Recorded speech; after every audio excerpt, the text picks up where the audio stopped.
Well, I was born in Busia, which is currently Busia County, in a sub-clan of a Baluya called Samia.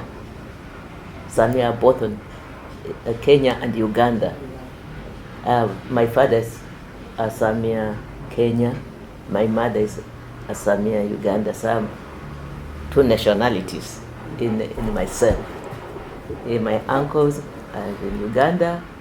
My parents, paternal, in Kenya. So I grew up in Samia and went to school from playgroup to kindergarten to Sunday school to primary elementary education in Samia at an institution that was set up by my father. My father was a padre, an Anglican padre, and those early missionaries that were trained at St. Paul's Theological Training College, which is now St. Paul's University, Lumuru.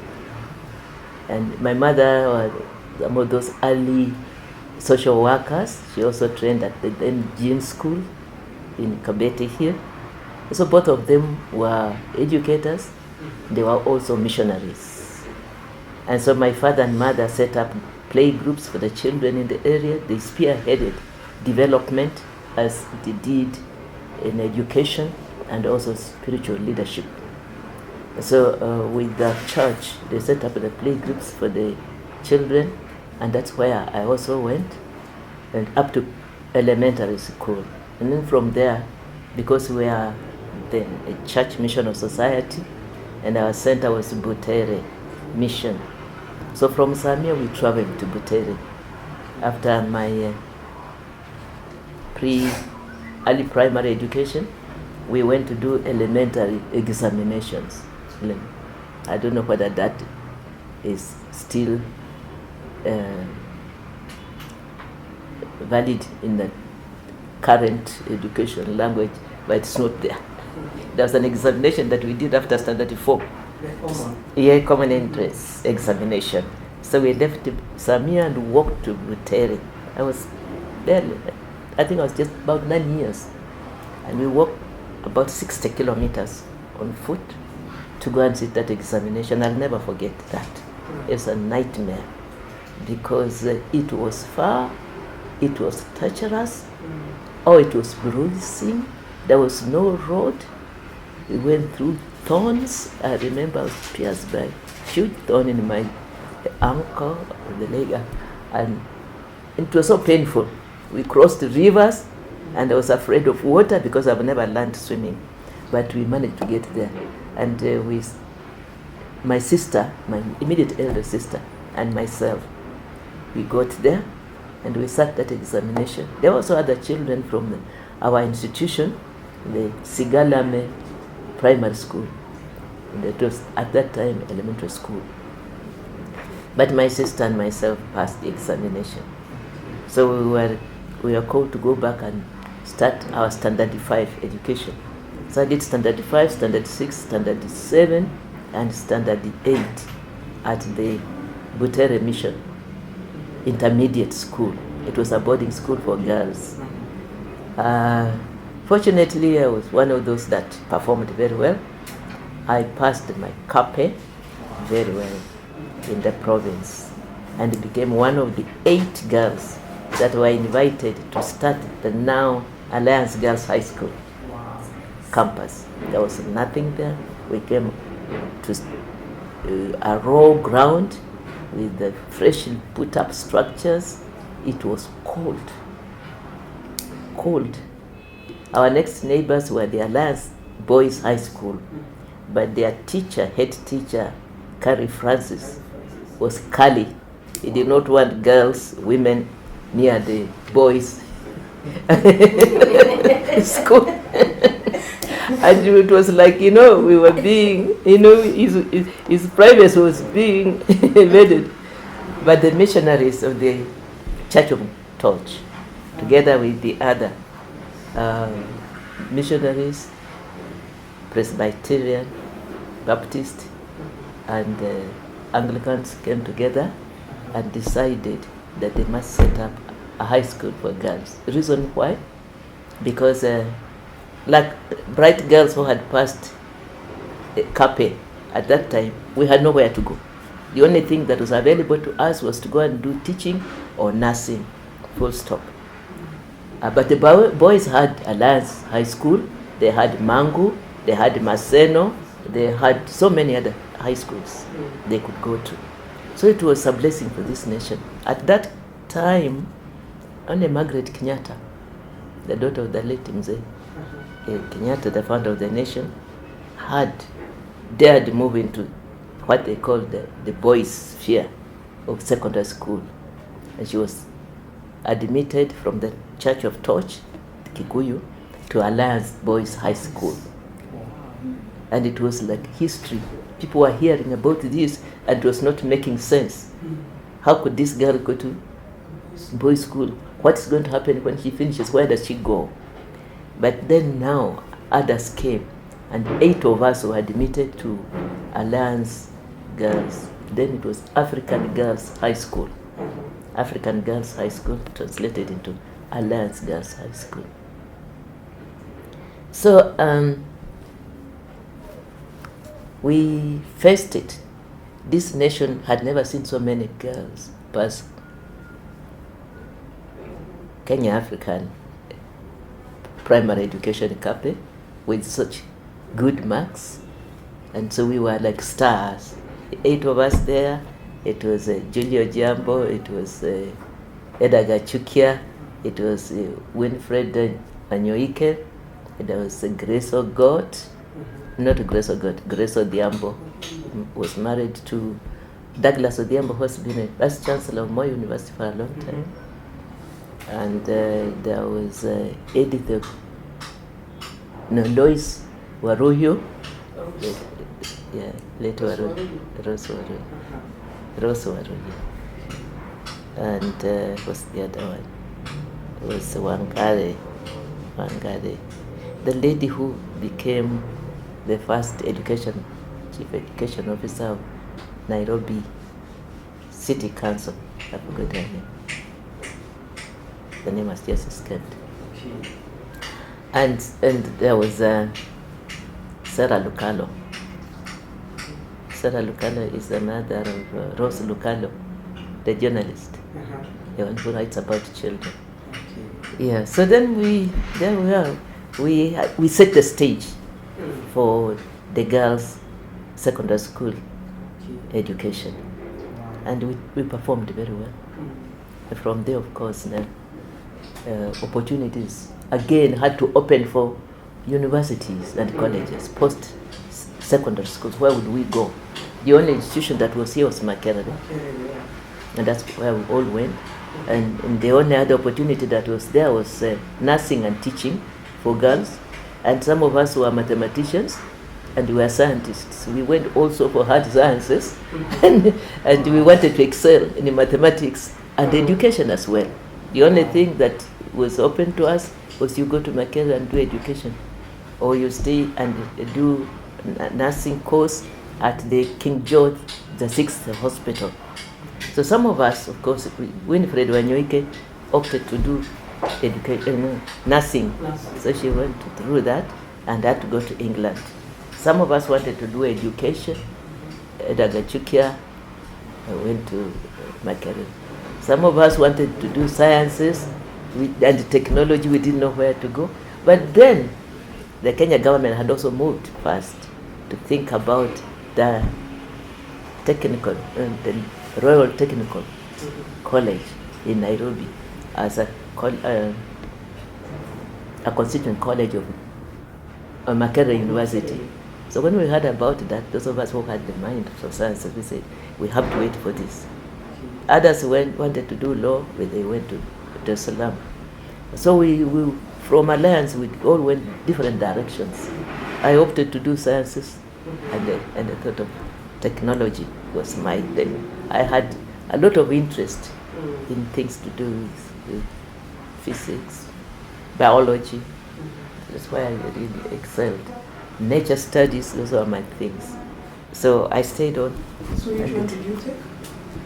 I wanted to do technical education, but we didn't even have that for girls.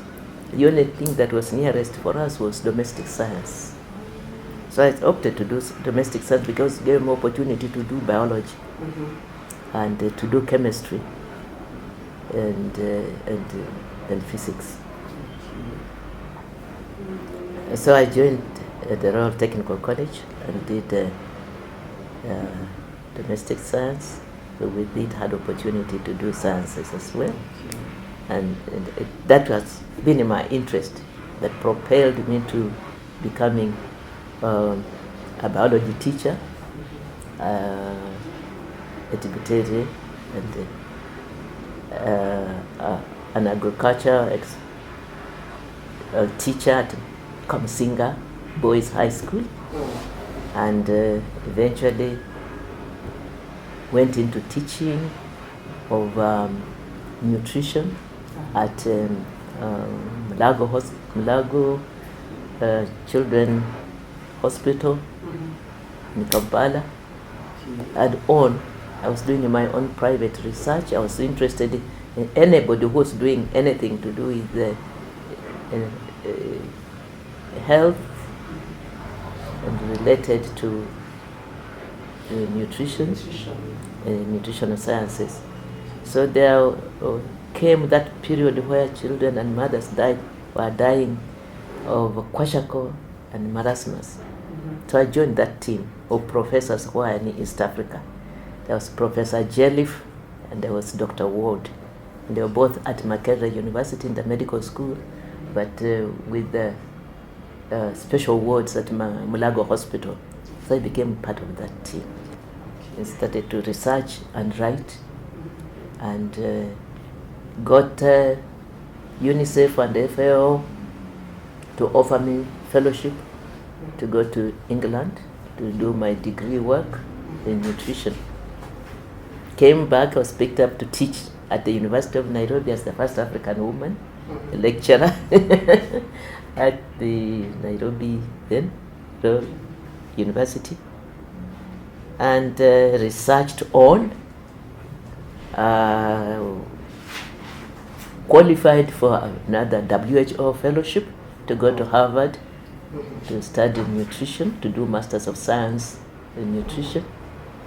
From there to McGill to do the research techniques in nutrition and do my PhD at McGill combined with Nairobi, because now the Nairobi University had started the course in medicine, and it was sponsored by both the government and Canadian government, and therefore it was Nairobi McGill. So I came back from McGill and joined Nairobi and finished my PhD in the Faculty of Medicine at Nairobi. Which year was this? 1973. If you go to the Faculty of Medicine, but you look at, I was the first PhD in the Faculty of Medicine. Wow. Yeah, but in the field of nutrition.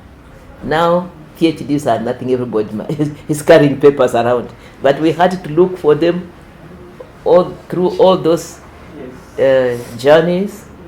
It was searching like you are in a forest, grouping in the dark, finding opportunity to study and research and learn and get there. So that is my journey in education. But along that, I have done a lot of other things. I was a social worker, as I said, right from the childhood. I was with the mothers of children, of families, teaching them how to cook, look after kids, how to grow vegetables, how to take the children to school. I taught in nursery schools, in Sunday schools, in primary school, at secondary school, teacher training colleges, eventually into the universities. Wow. So I have gone through, again, all the experiences, teaching at every stage of education through the ladder to university. I have experience in women in development because we started with maendeleo ya wanawake when I was at Alliance. Before I finished Alliance High School to join the Royal Technical College. 1959, we were electing Phoebe because we wanted the African women to advance beyond just tilling land to also learn skills. And that skills were nothing more than just the cooking, the knitting, the hygiene of the home, and ensuring the children are best fed. And so we saw it fit to fight to get maendeleo ya wanawake as an organization for this country.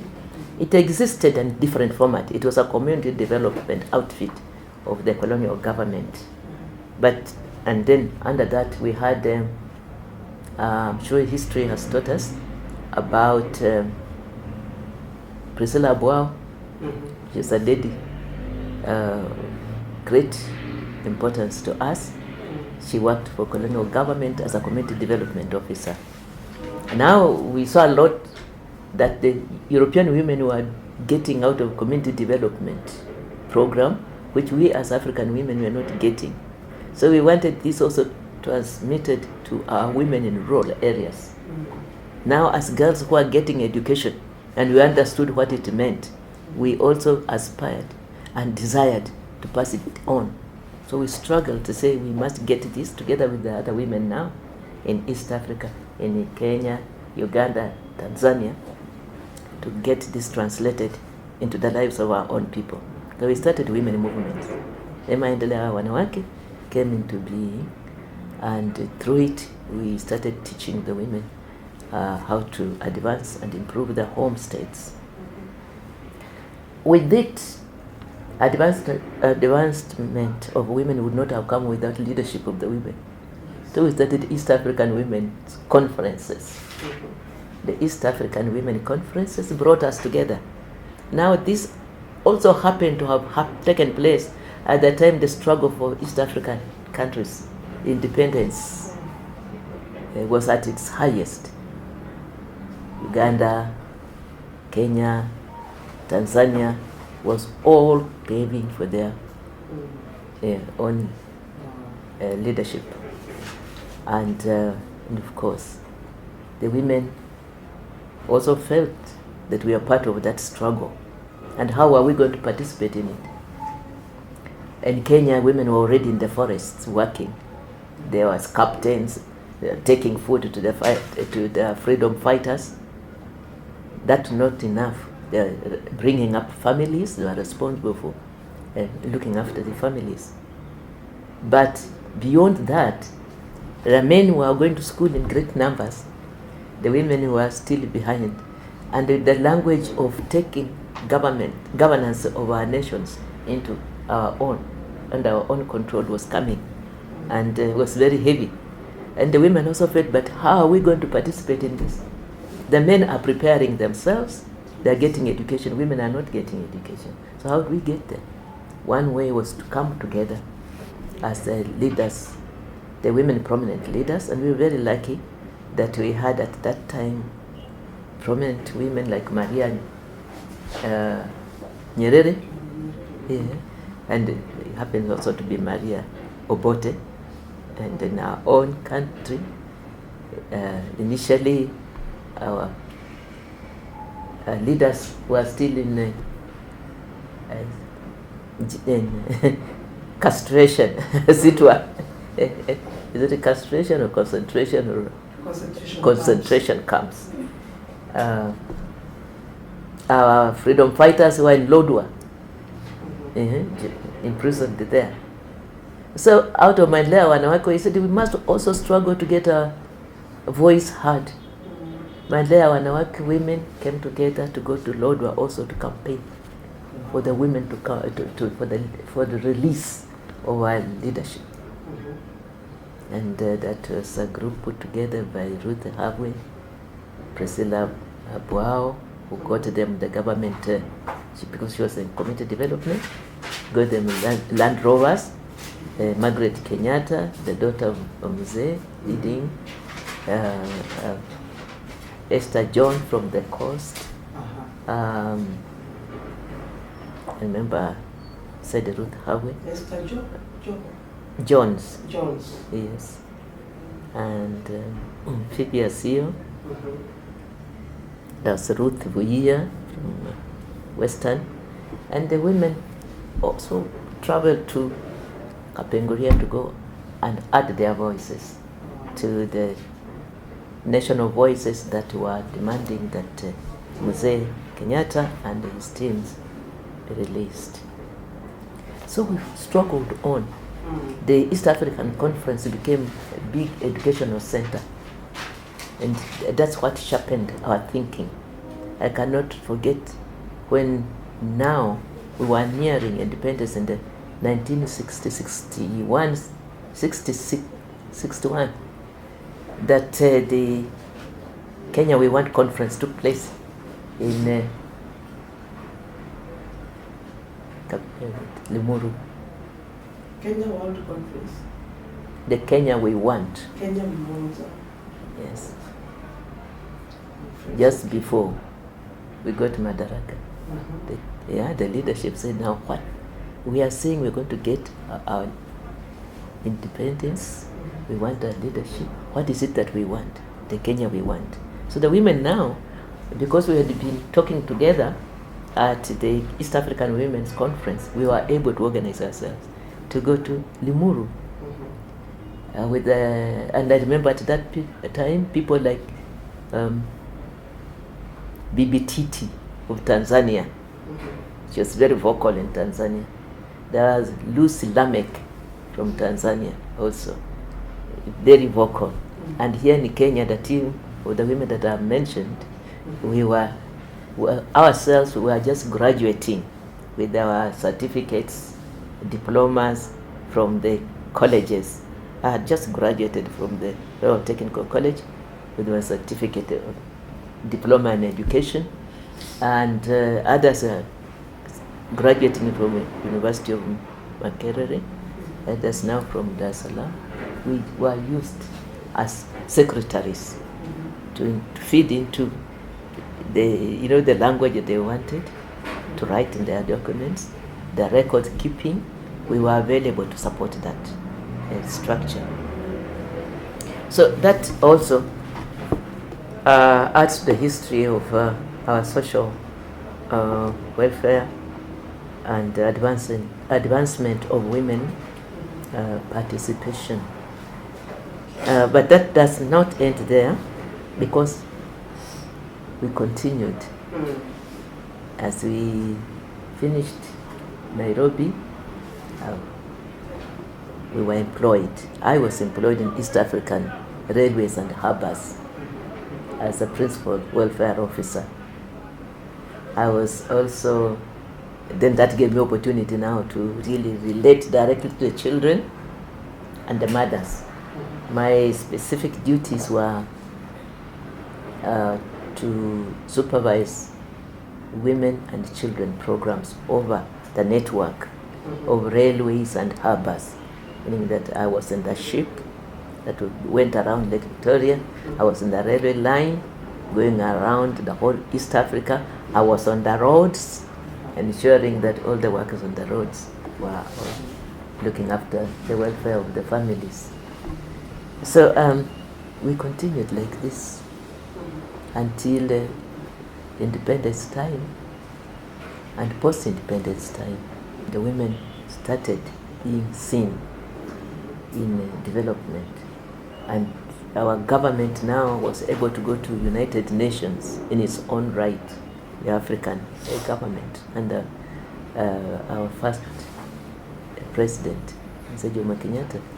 And because resolutions were made, now global, which now our government was also signatory to. So there came the International Women Resolution of the United Nations.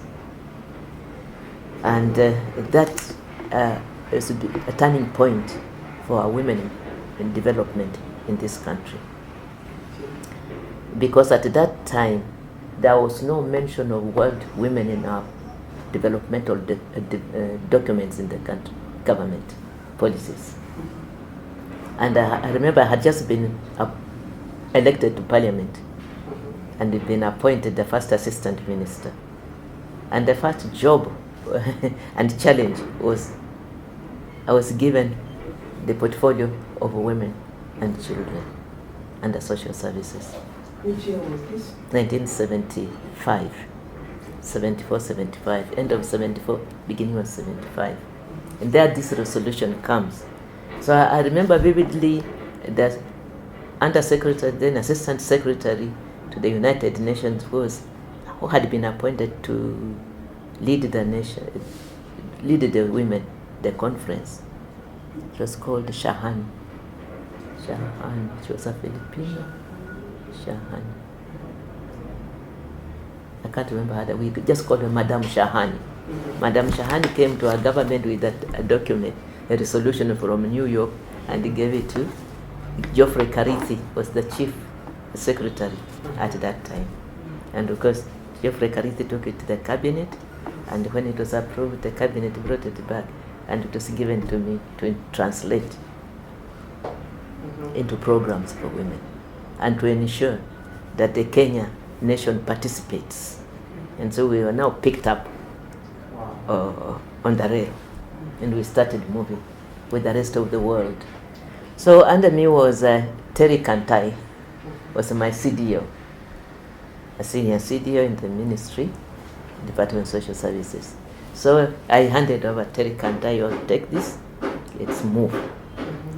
Translate it into programs for women, translate it into a program that will take us around the country, develop a register for women in terms of who they are, develop their needs in terms of identification of their most felt needs, and also then prepare a document to take to Mexico when our delegation go. So we started there, 1975, and so we did the 1975 conference, out of which we have gone to Copenhagen. By the time we went to Copenhagen, we were sharpened. We went to demand that we saw what happened in Mexico. It was two worlds, the developed world and the underdeveloped world. And we were under the underdeveloped world or developing world. People talked about women in development, and that was it. The others were talking about emancipation of women, and we were still talking about women in development. So the emancipated world, women were doing their own things, and we were here saying we needed women to understand developmental issues to be able to improve the lifestyles of our people. So now when we went to the next stage of the women conference, we went to Copenhagen, we were ready to say, we came to Mexico, we saw how the world behaved. All the women of the world were there, and we were categorized, and we were sitting there, and the others were doing their own. We also wanted first world, so to speak, the developed world, to come to Africa and see what we are like. Because in our own way, as we crave for women in development, we think we have a lot to offer to the world. Yes. Yeah. So we prepared our resolution, and we went to face the World Conference and demanded that we bring the women conference to Nairobi. It was like a dream. Yeah. We picked up telephones, we talked to President Moi straight away. We said we are so excited that we can command the world and bring the women to Nairobi. This way, you see, the governments of the world will come to see what you are doing, President. We want them to come and know that in Kenya we're not sleeping, and that we've got facilities like the Kenyatta International Conference Center and all those conference facilities around, and hotels. We want the world to know that we don't live on trees. Nor do we, when we talk about women in development, are not talking about obsolete things. We are in actual development as well. And we can also help to chart the cause for the world women, So you for the women of the world. So you spearheaded the Women's Decade conference to be held in Kenya. Yeah, it was. In 1985. Yes, we wrote a resolution. I spearheaded. I read the resolution. I mobilized together with the Kenya women, the East African group, the Africa group, the Third World group, so-called Third World at that time. There was Pacific, Asia, and Caribbean to come with us, and we lobbied the greater world to accept it to come. It was not easy. It was a great struggle, but we went 72 hours non-sleep to ensure that we won the conference to come to Nairobi. So there, and the Nairobi conference was a great success in terms of its organization, but it marked a significant step in the advancement of the global women, because it's here that the report that we developed, forward-looking strategies from Nairobi that turned around the world. That's the report that we took to Beijing conference.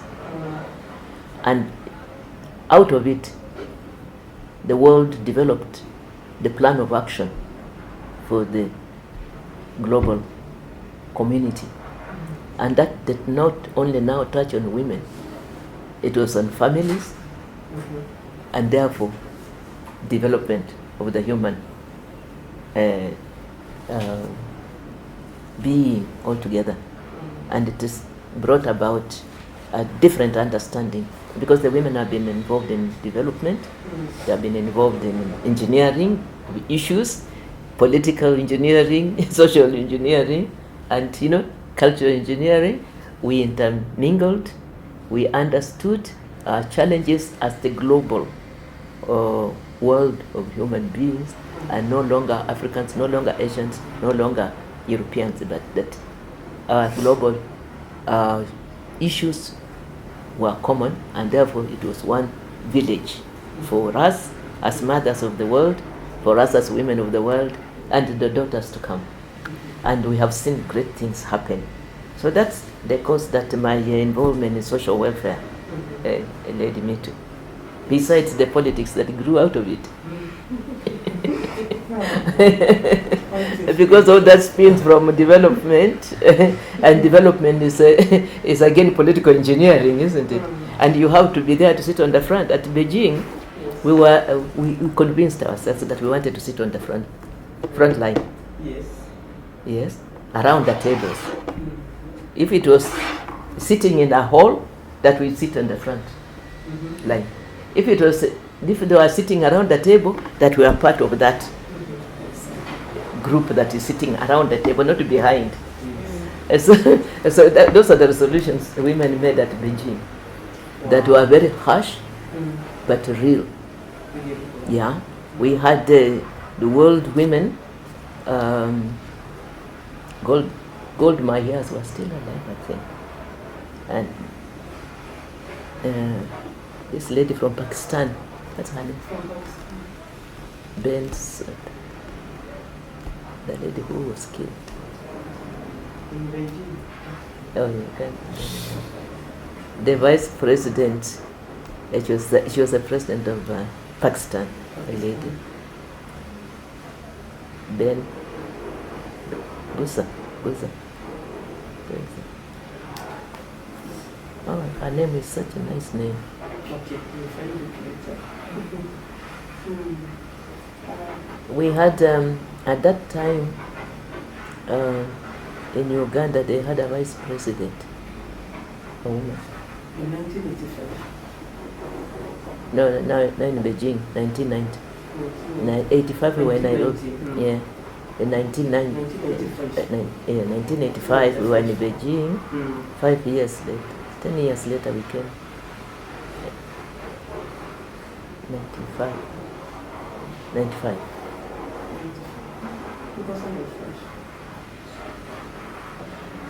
When did we go to Beijing? Beijing was 1995. Yeah, 1995. That's when they had the vice president of Uganda. Yeah. And Hillary Clinton, we remember she was still a girl. but a lawyer, and very vocal, leading the American women.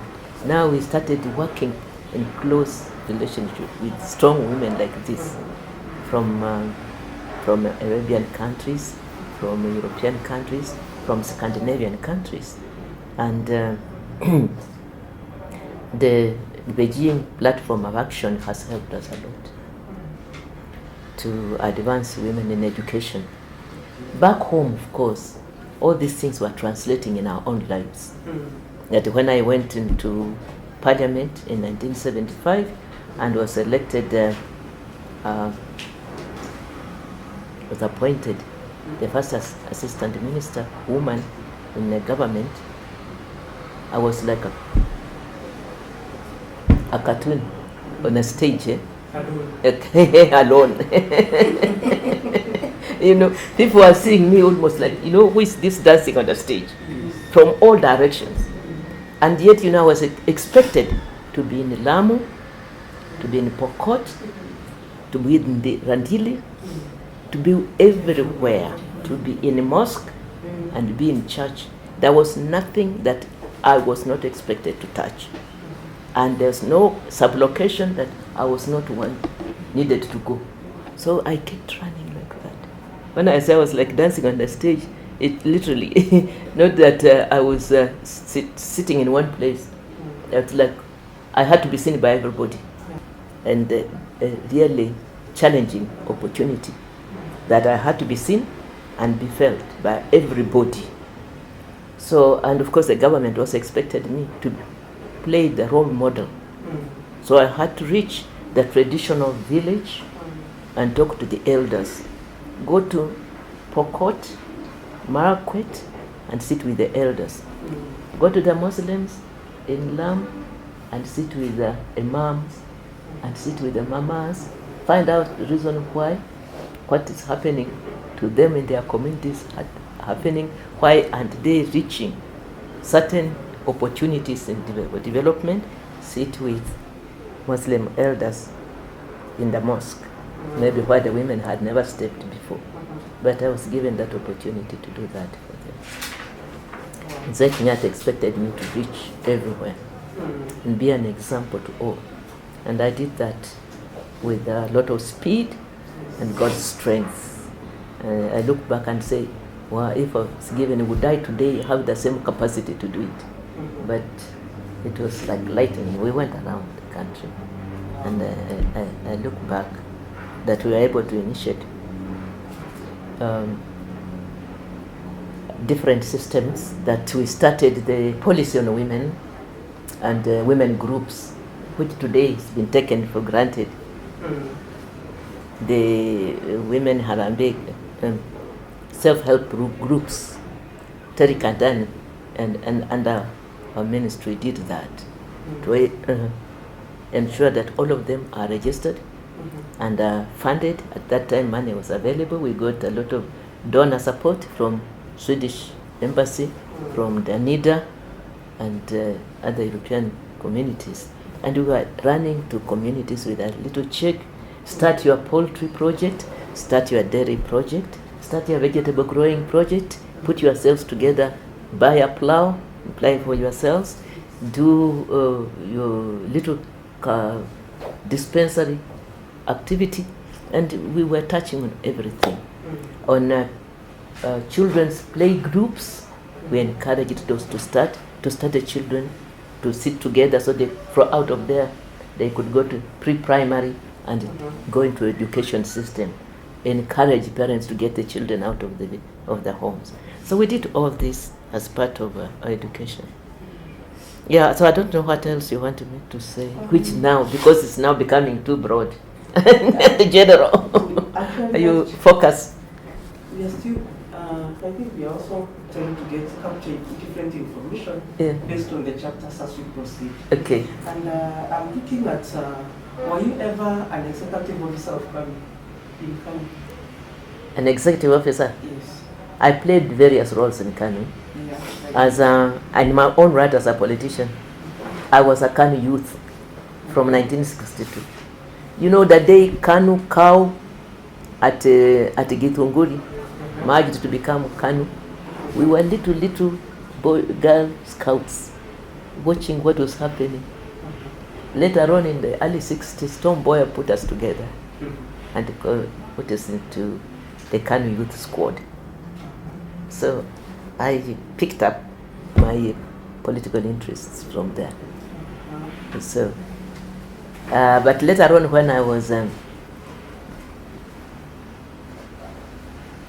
member of parliament, I became a branch vice chair of Busia branch. That was a very big position at that time. Wow. So that was in Kanu. At a later stage, when President Moi wanted to reorganize and strengthen Kanu, around that time now the heat was turning on.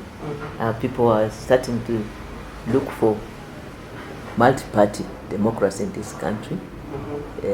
Towards the end of 80s, beginning of 90s, end of 80, I was appointed the director of Women and Youth Affairs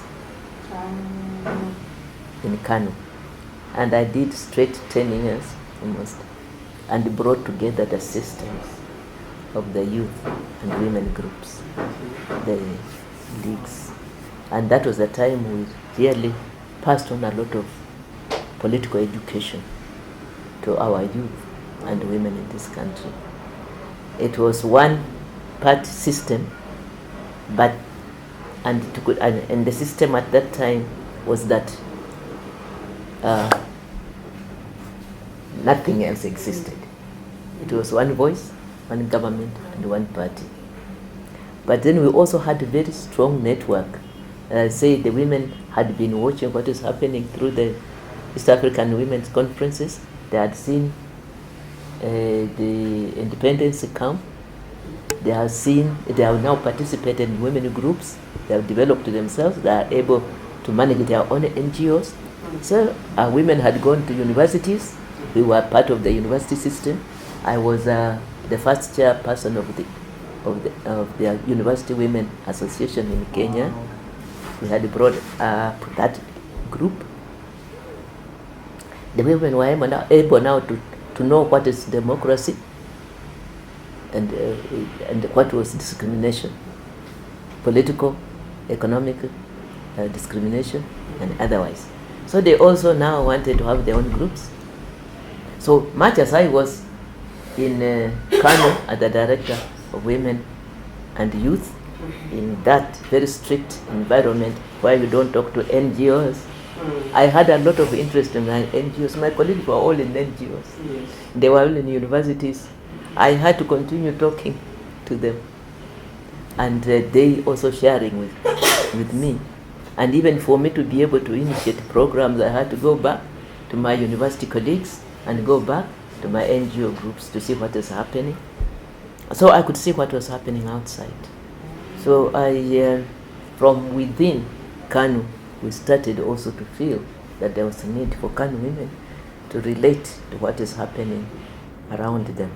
So we participated quietly in joint sessions of Kanu women with NGOs, educations,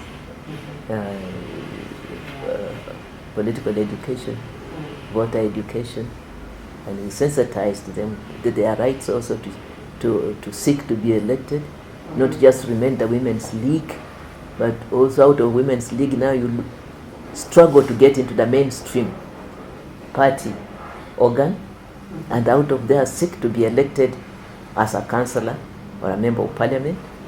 And so I participate in a bit of that politics. Yes. Professor Kadera will tell you, when they were being chased, and I picked up a telephone and told the NIS, please leave the women. They are not doing any harm. They are very innocent. They are not us at all. And they were left alone. And because being there was also a bridge, as playing that bridging role of being one of the officials in Kano and being knowledgeable of what the women were doing, I was able to levelize, to harmonize the working relationship, so that we are not seen as we don't continue to play the cat-mouse game of the NGOs, thinking the big cat is following them to pick them up, and the cat thinking the little mouses were plotting against them.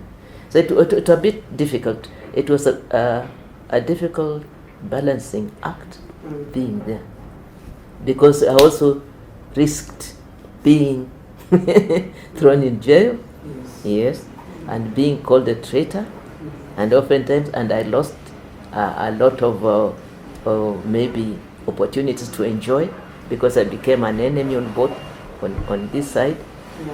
Can we trust her?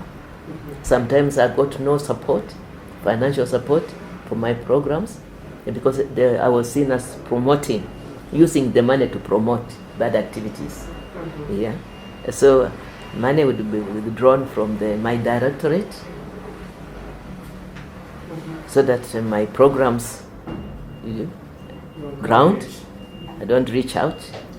Those conferences, when there were any conferences that brought us together, NGOs and the Women League, I will not receive that support, because I was not supposed to allow the women from Kano to go out and meet with NGO women. So those are the things that challenges. There were challenges, but did not stop us from slowly getting the women to pass on political education, the Kano women to pass on political education to the women in NGOs, and the other way also to get the civic education being passed back to political women in Kano. Yes. While still in Kano, how many women were able to?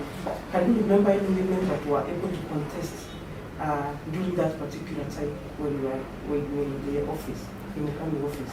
Contest for Kano positions or for contesting in the national, let's say like the national elections? Oh yes, we had the grace, the grace of God. We had Ndetei. Yes.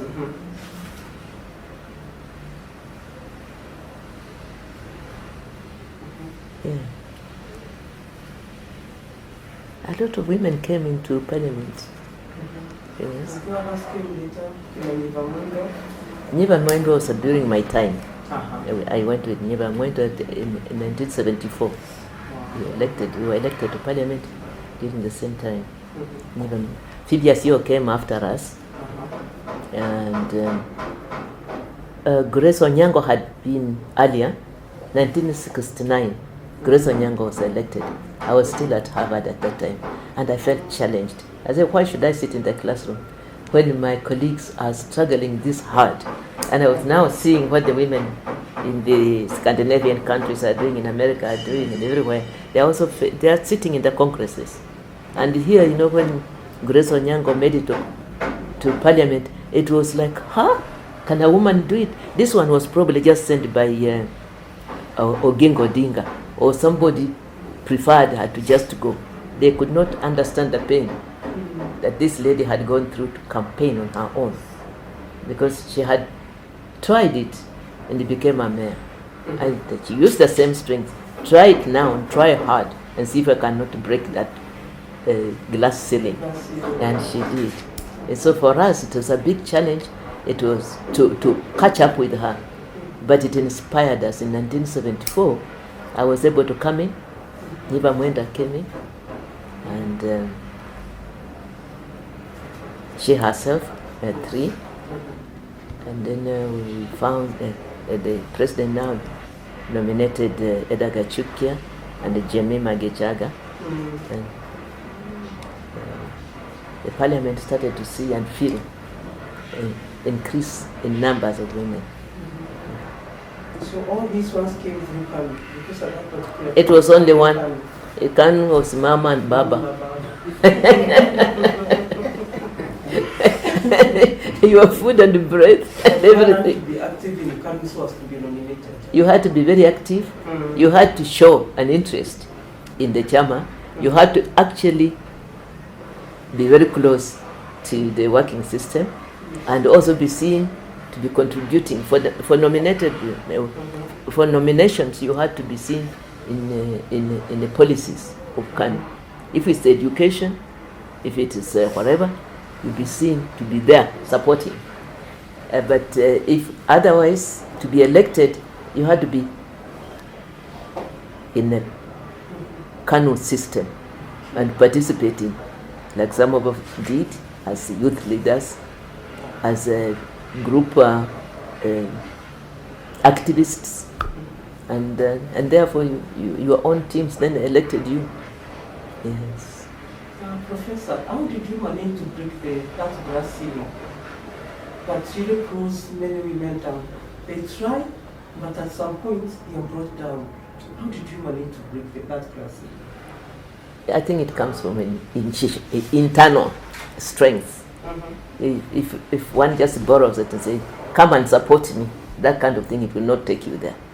You have to build your own internal shock absorbers and decide, this is where I'm going to go, and be consistent. Make up your mind, set your goal, and go for it. For me, I said, I'd seen mamas carry their chondos into the forest, and they went there and came back, they were not killed. I had seen ourselves as little girls set up the Great Children's Home and feed those little ones that were picked from dead mothers who had been killed during the struggle. And I had seen disease ravage our children and women, and had participated in the Kwashiorkor's campaign in Kampala, and was able to even develop a biscuit that treated protein calorie malnutrition.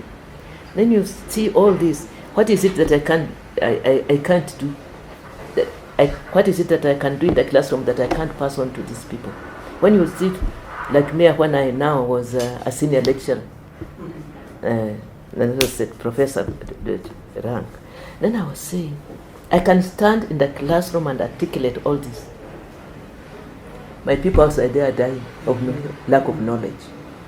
And yet as a child, I did very well as a Sunday school teacher. At a primary level, I did very well when I went to the villages to teach these women how to cook and knit. As Mandela Wanawake leader, we did so much together.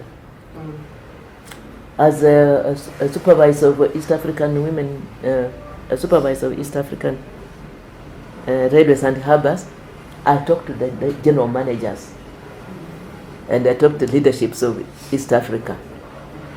And I was able to be allowed to teach women and improve the lives. What is it that I can't do now? When I listened to the policies of politicians and their manifestos, they were very much the things I was teaching in the classroom. So if I was able to convince students in the classroom, was it going to be that difficult to convince the audience outside there also with the same? They said, I take up a development agenda and go and tell them, I want to talk with you about the development, how you can also be involved in this development together with me, and I bring it to you firsthand from now my classroom knowledge. So I was determined that I wanted to talk to them the way I was talking from the classroom. But I was more so determined, not just because I wanted to be a leader, but to change life and change life and change positively. I did not go there to be seen to be a leader. I went there because I wanted a girl-child education.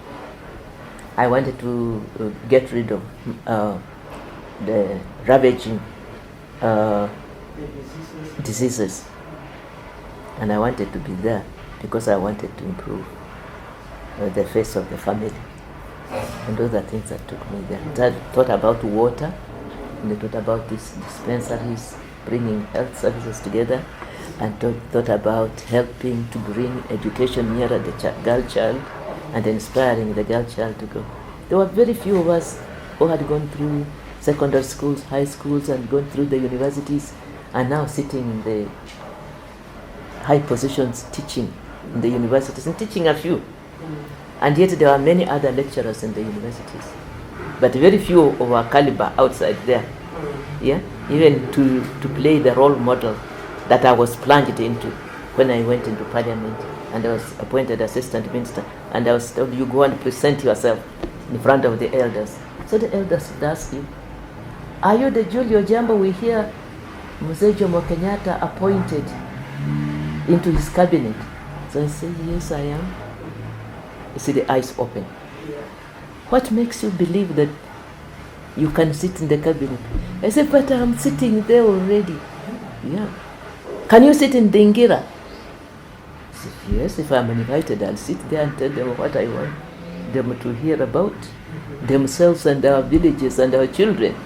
So they said, all the men would look at you and say, so can also our children grow like you? I said, yes, I'm a child of a woman and of a father like yourselves. And I've grown up just like your women have grown up, and your children are growing up. So we want you to bring out the children, the girl child, and your children will be Julio Ojiambo, and there will be so many Julio Ojiambos around. So we'll have many of me in parliament. Can my daughter also come? Yes. Take her out to school. Oh, look, where is the school? Then you'll be asked, where is the school? And of course, then this is the message we brought back to the government. They want many more schools. They said in Pokot they want schools. They said in Marakot they want school. They said in Lamu the Muslim girls also want to go to school. And then we said you have to remove women from this suffering, the FGM thing. And I had to be sent to the first the human rights conference that took place in Ouagadougou to talk about FGM and bring back the report to the Kenya government that sparked action against FGM, because hitherto it had remained, this is a cultural thing you cannot touch. And he says, no, it can be it can be touched. So that report that I brought from Ouagadougou to the office of the president quickly was absorbed and gave us this strength that we are seeing today, the support. Because immediately the assistant chiefs and chiefs were told, now you have to make sure that this thing is not happening in your areas. And that was the beginning of the fight for FGM. I also remember in 1977 when in Parliament again, but that was immediately after the death of our first president. The Parliament sent me to Sri Lanka, Colombo, where I was attending then the first international conference on population and development, the first global conference on population. Before the IPPF. Yes, and that's where the first time politicians talked about population and development, and were able to relate family planning in the technical language to political leadership and in development plans of nations. Of course, in Kenya, it was still a taboo. And when I went, I was told, when you go, you will not come back. You will not be elected back in parliament. That language is not accepted. It was a very sensitive conference. But I went, and Bishop Matthew was nominated member of parliament, was appointed to come with me. And we went with one or two civil servants, and we represented our parliament very well. I was appointed to be on the second committee of a United Nations conference, and that was the one that deals with the social welfare matters and all that. And so our contribution there was very, very effective. So when I came back, I brought a motion to Parliament on population development for debate and adoption of which eventually now translated into a National Council for Population and Development. But it was a difficult debate. I had to face people like Martin Shikuku, who never wanted anyone to talk about family planning. And there were quite a number of very, very tough men in parliament who confronted me. That motion took 3 months. We would start and stop because Shikuku would take 2 days on the floor talking against it, and talking against the women in parliament, now turning the heat on us, how we are misplaced and how it was wrong that we should have been elected to parliament. This is the kind of elected woman is going to be. This is the kind of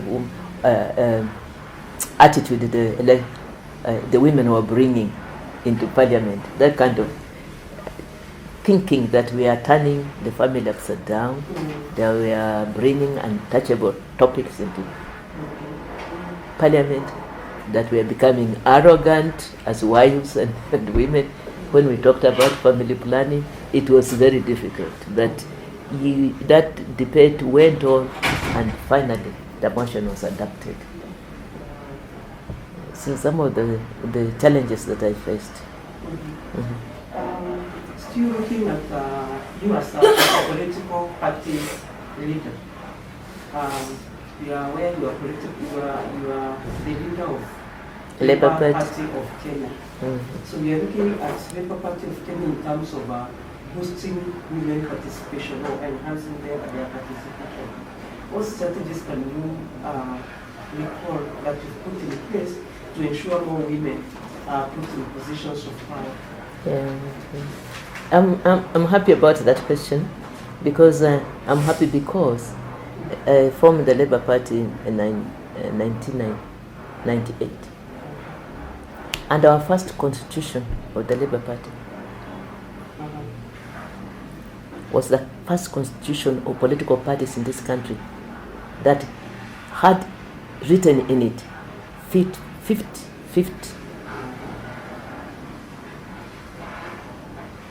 gender parity. Today it's taken for granted. But that was a tough order.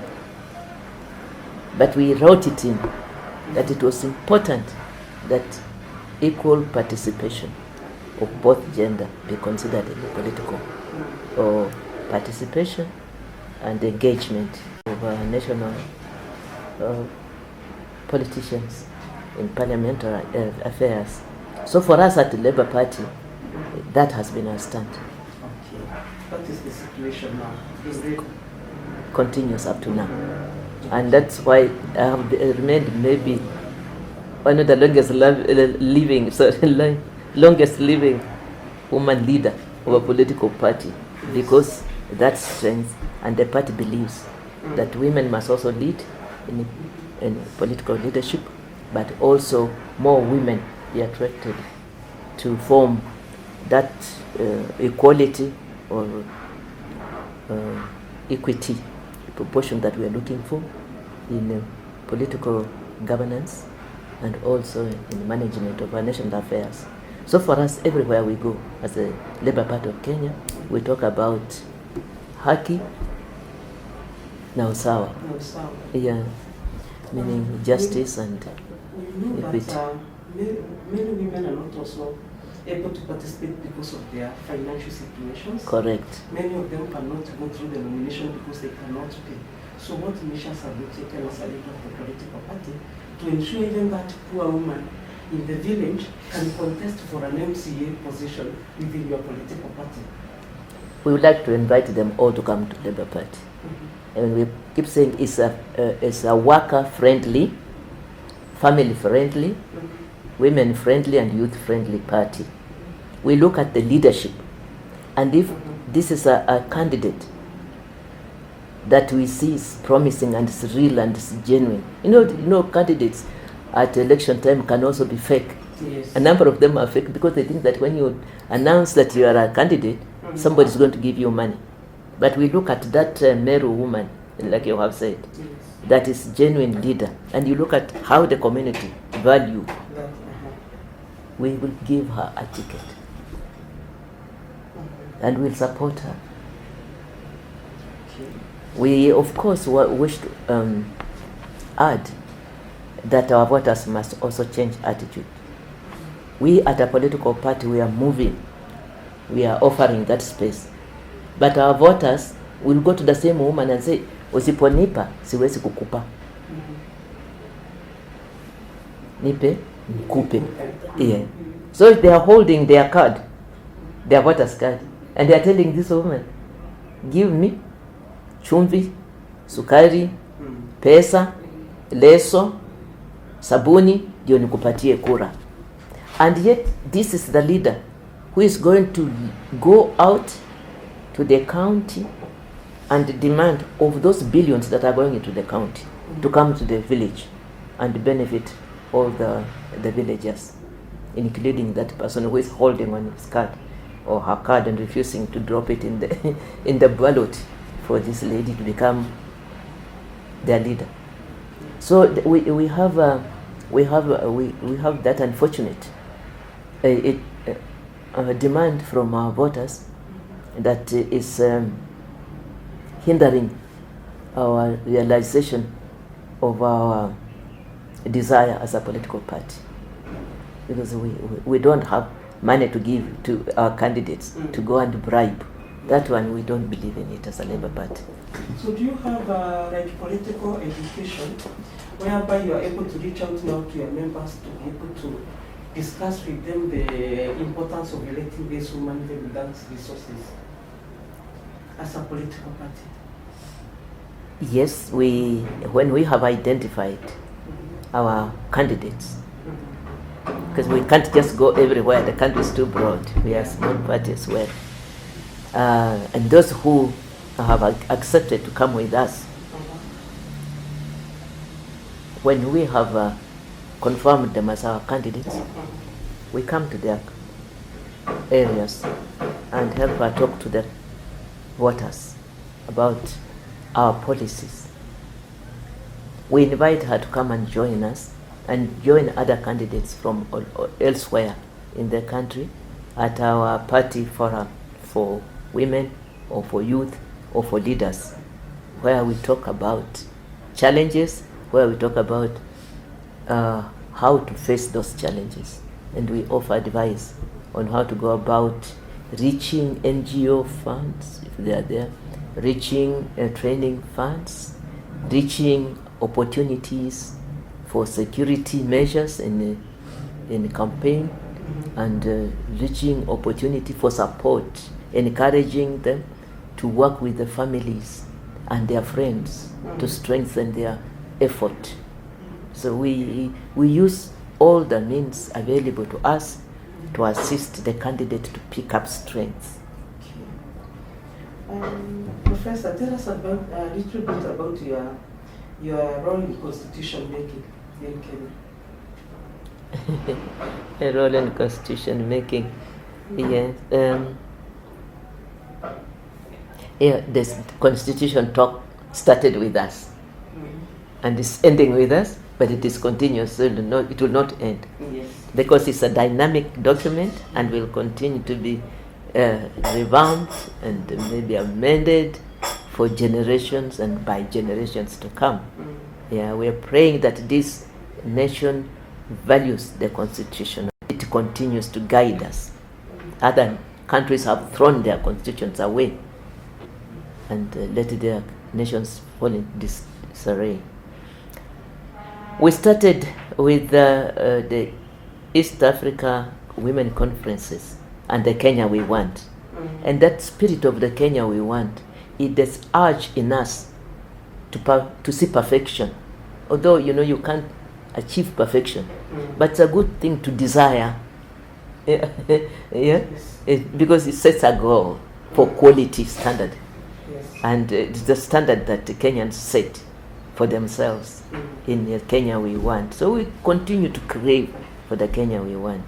So when we started off at independence, of course our forefathers brought it as into being with a constitution that they had adapted from the colonial days.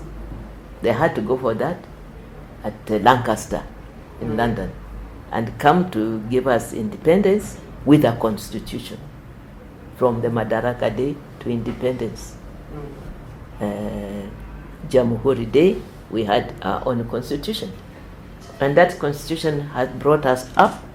That constitution was modeled on the very British system, and the things we had adapted at that time that were also very progressive were still in there. But as we have grown, we have seen changes. So as we grew as one party after independence, KANU, that brought us into being, we started to feel we are expanding and we cannot remain an authoritarian voice. Yeah, young people wanted to see their participation in the governance, not left to the old people only, like I was saying, well, at that time watoto wanasikika lakini hawataka kuonwa, but now the women, you're in the kitchen, your voices are not heard. The women are saying, hey, hawa ni watoto wetu. If they are going to be leaders, we must know where they are going to lead from. And the young people, if we are being led, we must know who is leading us. So the urge for growth and expansion increased in thinking and also in action.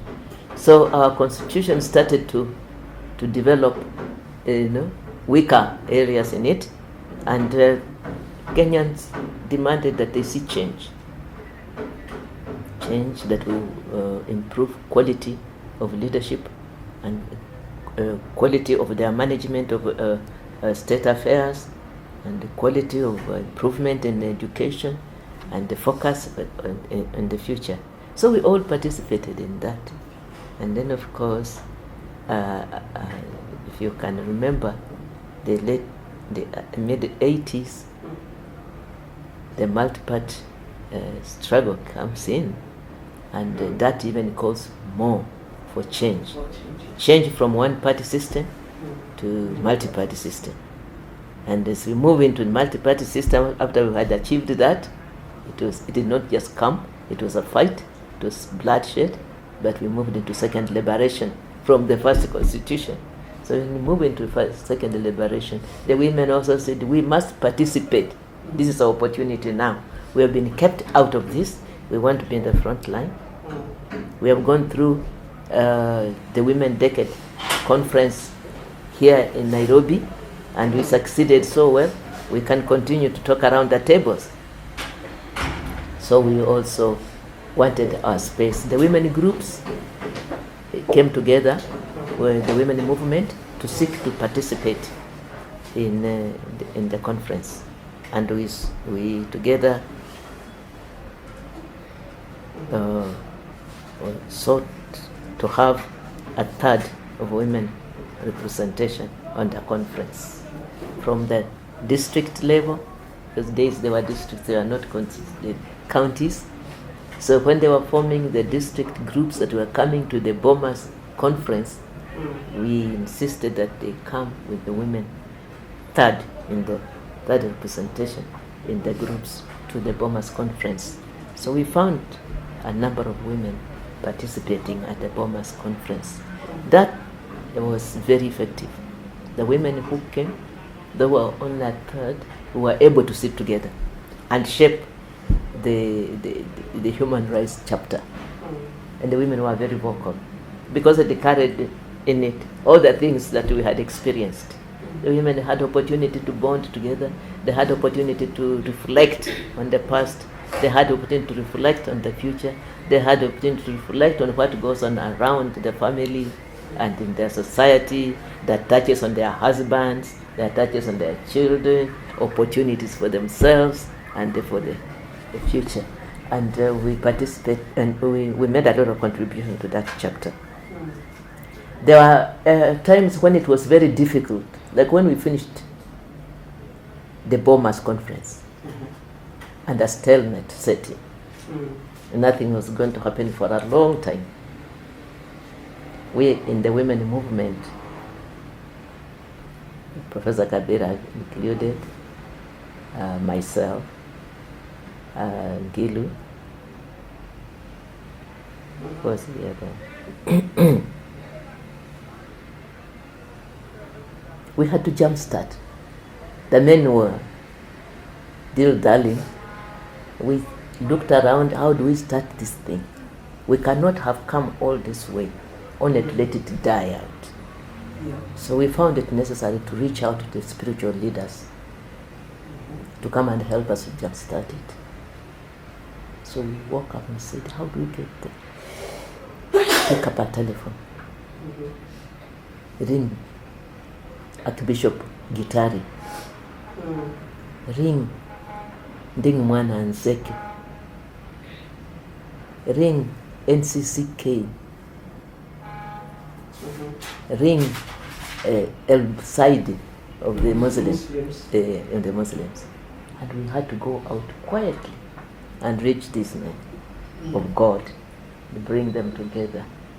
We started with the guitar and said, is it possible? He said, of course, I will come. And we said, can you now reach out the others for us? And you have no voices? Now with you holding our hand, we'll reach out. I have given you my permission. I want you to go and meet my brother. Nding Mwana Nzeke, and hear what he says. We picked up, we called Nding Mwana Nzeke. Oh, he welcomed us. And we are very happy. And there was, what is his name now? Oh, was the Secretary General of NCCK. Musimi. He was attending a conference in Limuru at that time. We demanded, please come. We are camping at your office. We have an emergency. Not knowing what it is that he comes. He gave us a hearing and he came. And we say, we have seen Archbishop Gitare. We have already seen Bishop Nding Mwana Nzeke, and they have considered to giving us this audience. And it is only you now. And they want you to come with us. So he also agreed to come. And now we put them together and put our case. And they helped. Their voice of the spiritual leaders helped to jumpstart. That was a key role that the women played in between, to bridge that gap and remove that stalemate, to start the negotiations, to finally came to conclusion of the Katiba. The 2/3 talk was not a Kenyan talk. It's been with us since the United Nations. So when we went to Mexico and came to Copenhagen, we were already talking about 2/3 representation. When we came to Nairobi and talking forward-looking strategies, we said that the nations of the world must accept the women to sit on the front, and in the proportions of at least out of 3, 1 must be a woman. So the 2/3 was the minimum, became the minimum global ratio. So that has remained there. In Kenya, we look at it as a big number. Globally, it was the minimum, the bare minimum. And other nations of the world have grown out of it. Our neighbors have learned from us, because we have, the Burundian women have literally been in our classroom here. And they have gone with that language and implemented it to now over 50% and above. Tanzania, Uganda have been in our classroom here, and we taught them about minimum representation, a third being our barest. In Kenya, we have not even today reached 30%, but the others are flown up and gone. So that has been our intention all the time.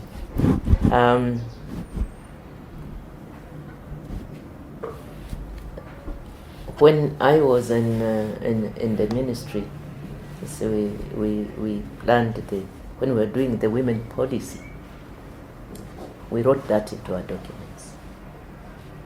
And as assistant minister in charge of women affairs, in the policy affairs. During my parliamentary days, we started the affiliation, not affirmative, sorry, not affiliation, affirmative talk. And affirmative talk has taken on different perspectives. Affirmative talk was to ensure that 30% is realized, that we step up implementation of recruitment of women in armed forces, of women in legal institutions, in teaching, in business and everywhere. And nation has been picking up at various levels. That is coming up. It is only in our political life that we find it difficult to implement the 1/3 and also anything else, positions that we say. For me, as I've said, when I formed a political party, the first thing was writing 50-50, because that's how I saw it. When we were in Parliament, Phoebe as CEO then brought the motion. But I had left at that time, I had left Parliament. But I'm all the time with the women on this issue. I work along with them, I input in the formulation of documents and in the discussions that take place. What to do at every stage. We still have, we are still working on policies, because nothing will work unless it's written in black and white. So our women in Parliament must continue to talk, to use their time in Parliament to look into the loopholes and develop policies that can fight to put right, to bridge the gaps. So we still have a need to develop more policies to bridge the gaps. Similarly, at the ward level, the nominated women who are taken to the county assemblies should spend time focusing on the gaps in the policy, like what is it that stops women from going to being appointed to those committees. Then work in from there, the system.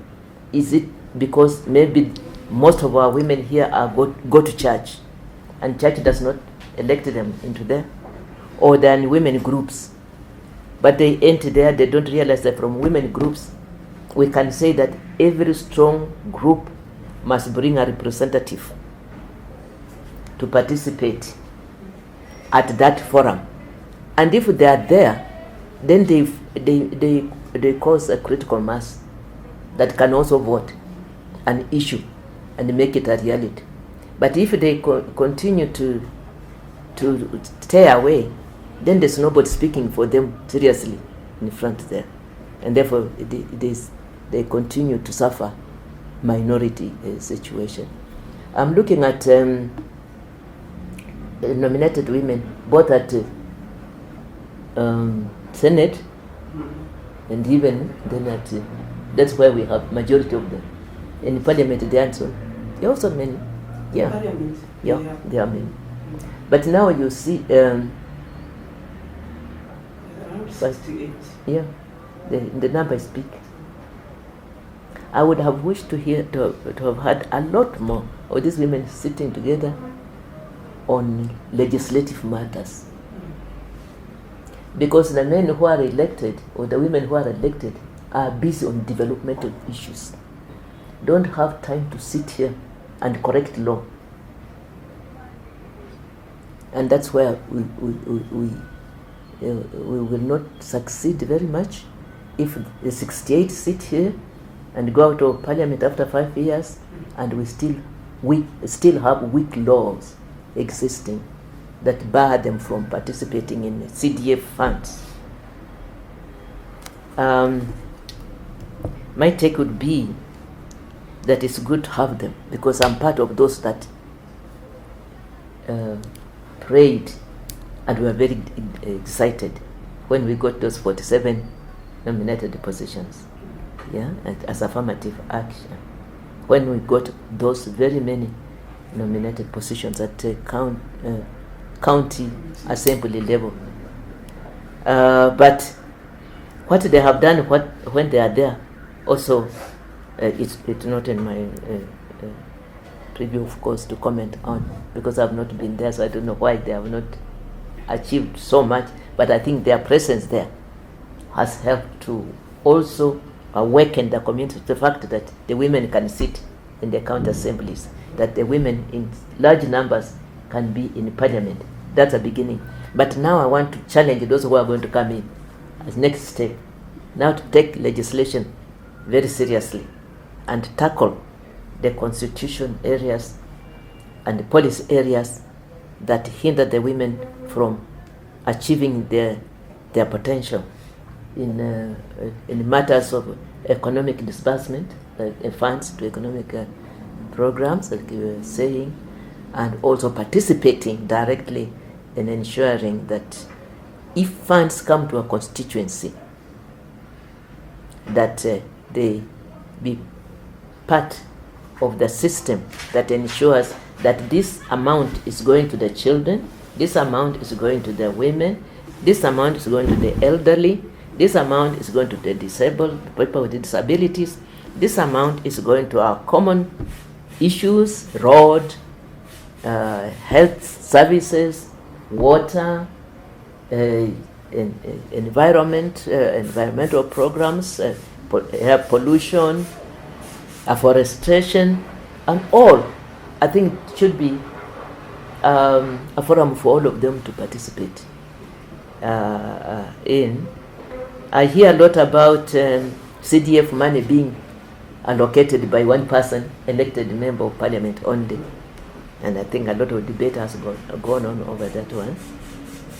Just like it was meant to be a committee that of a constituency that would disperse the funds, but it has not translated into that, because it has been translated into a elected member of parliament having the clout over that fund, and therefore not allowing the nominated councillors, MCS, and members of parliament, and even senators don't come there because they are at a different level, to talk about it. I think it's unfortunate that that has not happened, and that therefore requires that the policy over the CDF fund should be looked at to ensure that the nominated women or nominated members of parliament have access to the forum where this money, they cannot all have hand in it. They will have a treasurer, you'll have somebody who writes the check. But the decision to write that check, the decision to say this is going to Kamau, this is Nyango, this is Juma, I think should be made transparently, so that people know that this money is benefiting members of the constituency, members of the ward, and going to the right person, not to the child of a teacher, when an orphan is sitting there and even not getting it. As we often hear, even relief food going there and being given to the family of a chief, and the mother who is dying and her children in a corner there don't even reach it. So there are those discrepancies. But I just want again to say that our next set of women, nominated women at ward level, should show more leadership in that area. Do they have a forum? The women in parliament have Kiwopa. I don't know whether the nominated women at ward levels in a county have a forum like that. You know, it's amazing when you are set, like I've set my goal to participate in development, and I find every day of my life is challenging. Every day I go out of my house, I find enough challenges. I feel I come out like today, you're here, and we are doing something together. when you go out, I will be working with my Kenya Nutrition and Dietitian Institute. And then if I'm not here, I'm with my Labour Party. Now it is election time. And there are numerous challenges there. And I just feel I must apply myself. And I must be in a position to advise. Because as a chair, the rest of the membership is expecting me to show leadership. And when I'm not there, I am with the National Fund for Disabled Persons. And I find enough challenges there. They too want the equipment, they want support, they want to be recognized, they want to participate in elections, they want to be nominated. And you have to constantly look for answers. So what really inspires me and keeps me going is that inbuilt urge to look for solutions where I can. And I always find that I need to look for a solution in all these environments. And I find that myself feeling that while I'm still alive and I have the capacity to use my brain together with the others to find solutions, that I cannot sit back and leave others to act, where I can also complement their struggle. So it's something in me that I have never felt like give up. Like when I've been in elections, and I've been rigged also in elections, and I go to Busia with the trucks of my people, and we go, and then you know that you probably you are leading because you've seen the work you put in, and you saw that you are going around how the casting where it goes, and you feel very good. And sometimes you get there and you get very disappointed because things are not around the table, they're just not adding up to what you can see. The papers are not there, the debates are not there, things are turning upside down, the lights are going off. And when you come, the table is looking different, acrobatism. And this has taken place, and I've seen it. And then it rolls and rolls, and you are asking yourself, where am I? Suddenly you are told, oh, the other person has won. So you ask yourself, what? When did it happen? And your voters can kill you.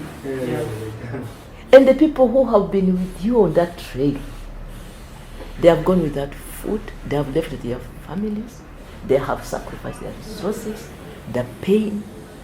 It's worse for them than it is for me. Because for me, I'll run and come to Nairobi. For them, they're going to remain there and face the music. It's very difficult. You leave them in Busia and run and go back to Nairobi. For me, I've always found myself strong to say, come together. Let's face it, that this has happened. This is not the end of the world. The doors are not closed. I'm sure something tomorrow will happen that we can continue to live. As we look at why did it happen? Why did it happen? And whys, the whys we ask, are the whys that keep us wanting to find solutions. Sometimes why can be also wrong. If there are too many and they are not focused. But focus why on where there's a need to find a solution. And I've always found that there's a challenge in everything, because we are in a dynamic situation. Life is also dynamic. Until we die, we want to live every day. You are challenged to eat, and you must look for food that will make you live to the following day. And so we are challenged to improve the environment. And while we are there, we want to make sure, what is it that makes this pipe not continue to leak? Can we get a plumber to come and deal with it? And after the plumber, what next around it? Can we now use this water to produce something? And those kind of thoughts going on all the time, which I think is very healthy. I think this is what keeps I equate it to a child learning from class 1 to class 2, 3. They get there and they want to move on. They get to top of the class and they have seen somebody else doing something better. They want to copy. And it's very important that we have role models, therefore, isn't it? Yeah? That you get there and you are not tired because somebody else is doing something better and knowledge is increasing and you want. Like today we get there and it's like 10 years ago, we considered ourselves analogs. And I almost gave it up and said, now, this society has put us in two groups. You old ones are analogs. The young ones are the only ones who can use digital forms. I never thought I would ever use a digital phone. I never thought I would ever use a computer. It was out of my mind completely. They were going, papa, and I was still writing longhand. But because I need to continue to relate with you. How am I going to relate with you? You are on this, you are on a computer, and you are telling me, download. And I'm standing on this side with my notepad.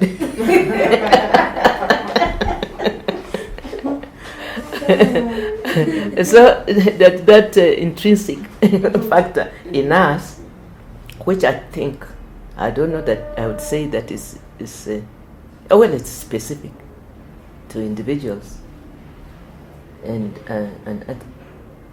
I think can be cultivated by an individual, isn't it? Depending on how individual focuses their own life to go. If you choose, now I'm tired, I want to sit back, I believe it's possible. And often we get a lot of satisfaction about things around us. When everything is going well, you want to sit and just relax. But we started off, as I have said, 60 years, is 50 years of a nation. It's not a long time. And those of us who have lived these 60 years since independence, we appreciate the development that's taking place. And you just want to be part of it. And you just want to see more and more of it happen. And I think this is why I can't give up. I want to see more and more of what you are doing. I want to see how you are growing taller and I grew short, how you are articulating your issues. What causes you to amass all these new technologies, thoughts, and very progressive thoughts. And now if I just sit, am I going to be able to understand you? I must also try to catch up a little. So we learn a little as we go along. We are sharing what new environment is bringing around and the changes that are coming around so that we can adjust and live with it. And we are also adding what we have as experience. Not necessarily to dilute, but to give a foundation to build upon. Soon we are going to wear out and the new ones come. Because today we are young, tomorrow we are old, and we're just going. So,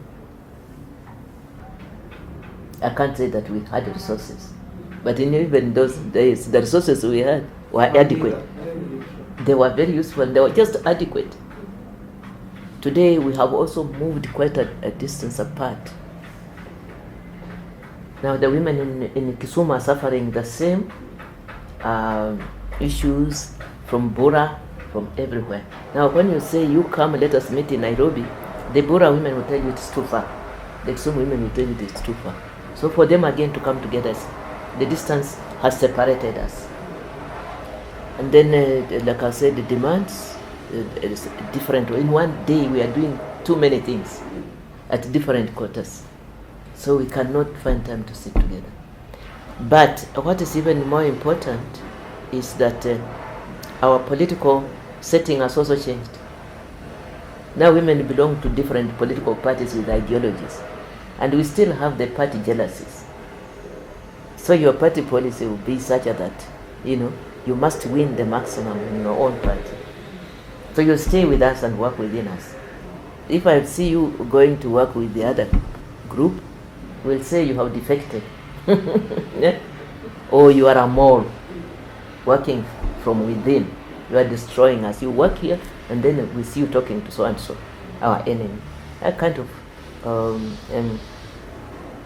existing environment is also disrupted our bonding process as women. So we cannot bond for long. We try to get together when an issue comes, and as soon as we find a solution, we disappear. We are not there. We go back to our own cocoons again. But also, even to just find a common position in an issue is difficult now, because like you again based on party divisions, maybe the issue is touching differently on your party, and I have my different interest in it. So we cannot sit together and agree. During our days, that didn't exist. We were one party, we were KANU, and we were the government. And so the policies were like one thing. And we understood. We knew the consequences would come to us equally, or what we say was going to benefit the country equally. And so we were able to understand each other more, I think. And also, maybe also protocol with this. Sorry for cutting you short. There has been attempts by women's organization to bring women together through the development of Women's Manifesto. Manifesto. There was one which was developed by the Women Caucus. There was also a recent one that was developed by Women's League, the organization led by Grace Boga. But it seems like it has been very difficult to mobilize women around those particular issues, to bring them together. If it was possible to mobilize women, even internationally, why is it so difficult to mobilize them in Kenya? Because the issues still continue to be the same, and it is until these women are able to come together, have that one voice, that women are able to be respected and even to bring forward those particular agenda that they have. Why is it so difficult? That's what they don't understand. Why is it so difficult for Kenyan women to come together? One, in Kenya, ethnicity is very profound. And in Kenya, we've allowed ourselves to be divided along political lines.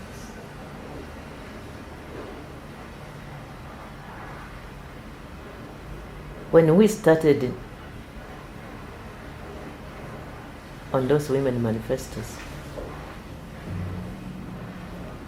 we had one intention, that a woman, wherever you are, support another woman. For whatever, support your colleague. If it is voting, try as much as possible. If you get a woman who shows potential leadership, please vote her in. I didn't see that happen during Wangari Maathai, not Wangari Maathai, sorry, Martha Karua presidency race. Women were the first ones to say, I will not vote her. Yeah? And I think previously Ngilu. Yes. Yeah. Even Wangari Maathai. I also experienced the same. I was a vice presidential candidate. Yes.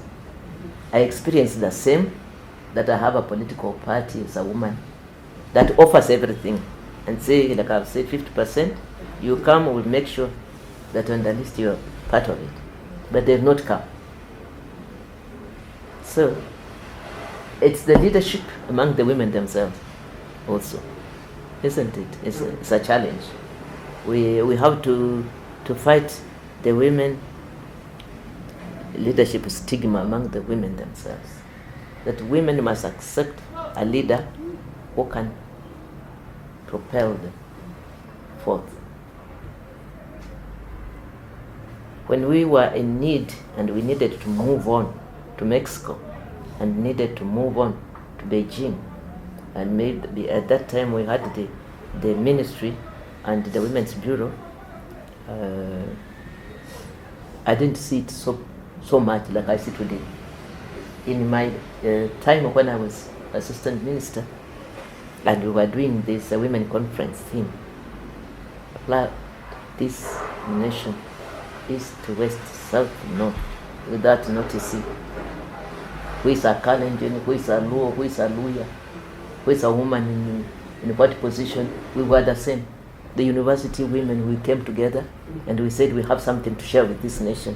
And we put our intellectual properties in a basket and said, let's share it out. How do we go to reach the schools? Kenya High School, how do we go to Alliance? How do we go to Bura and find out where the women are not picking up in education? But I don't see it happen. So we do need again to cultivate acceptable leadership among the women. It's a challenge to us. Either in our core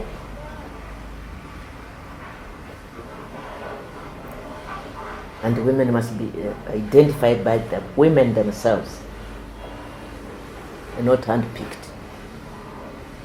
The women have, even if it means regionally, I say this is the regional leader who has emerged, not handpicked.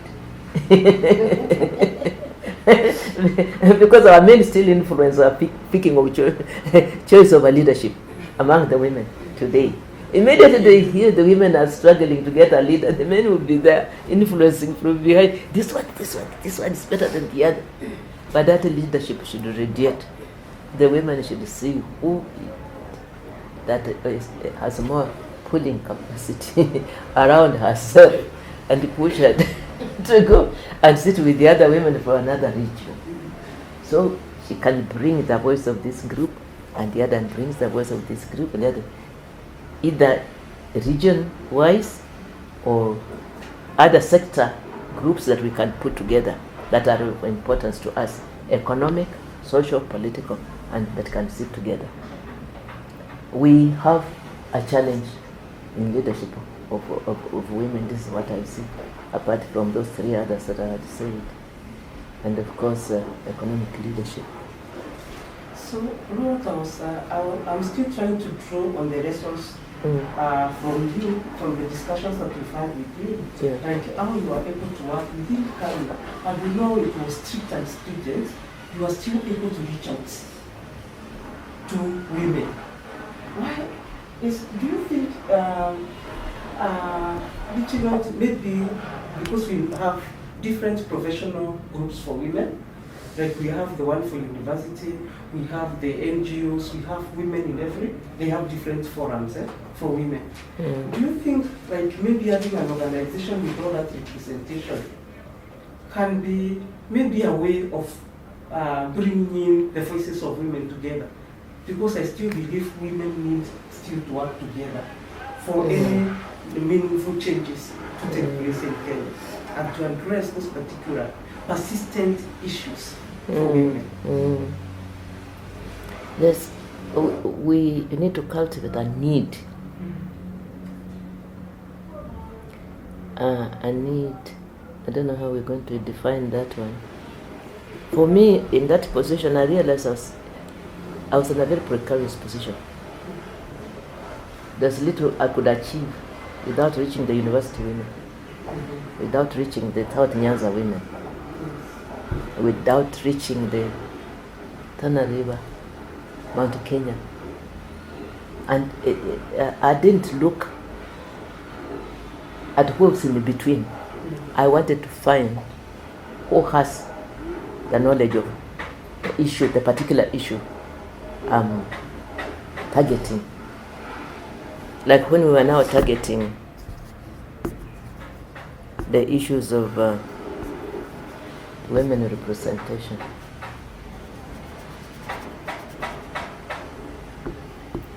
Or NGOs for that matter. And we knew our common factor was discrimination by Kenya against women. So we wanted to bring women together. And we brought women. I didn't find it difficult.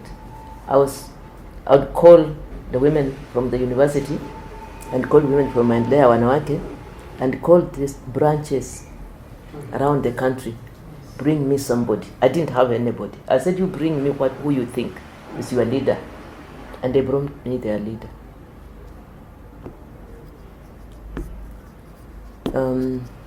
How do we do today? How do we do it today? You know, we still have challenges. Eh? We want to have a woman. We are still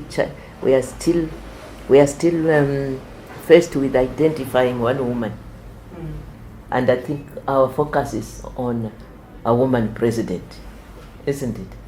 I think that's the woman we are looking for.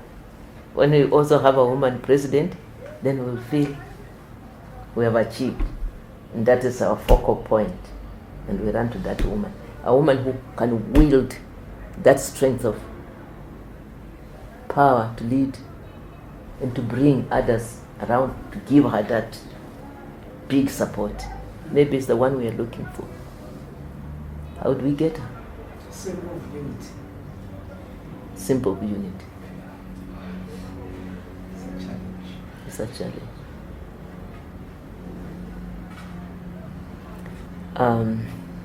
It's a challenge, but it's not too big a challenge. I think we still have to find a way around it.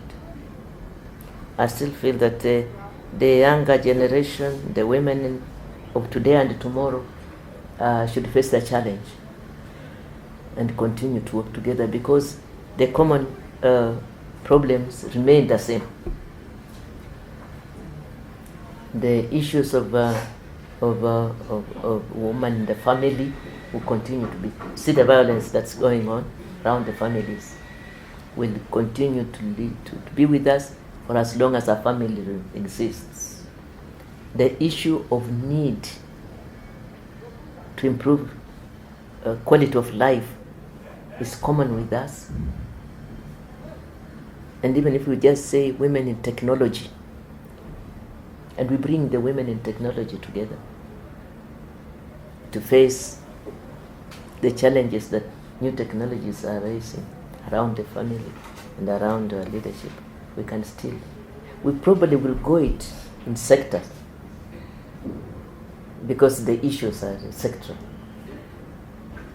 Because if you focus it in one, even the men have not succeeded, have we? Where would we say they have succeeded? This young man here, if you tell them they have succeeded, they will also tell you, no. Have you? No. I don't want to challenge you, but still, it's a human issue. Today, the cry is that the boy child is neglected, because our focus has been on improving the girl child. We have not neglected the boy. No mother can neglect the boy child. That's not there. But still, that's the outcry. Skills to improve whatever role we are given to perform in. Do your best, put on your best standard, and make sure you are on the top of it. Not just because you are going to be at the end of the rope, you are first, but it's quality. Quality in all that you do. And I think if that quality that has always been said is unique of the women, which I'd like our women to challenge themselves to do, can translate itself in quality of utilization of our resources. If we focus on that, and we economically and transparently develop our economies and be part of ensuring that we develop quality way of disbursing, utilizing our resources to our families and communities, maybe we can develop that sense of ownership that can fight mismanagement, the so-called corruption.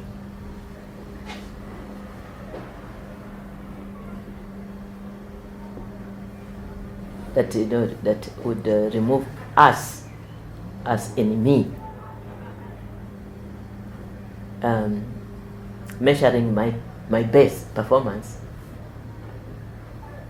in what I have rather than in the quality of what I have. Because even if I had $1 billion shillings in my bank and my neighbor is having nothing, and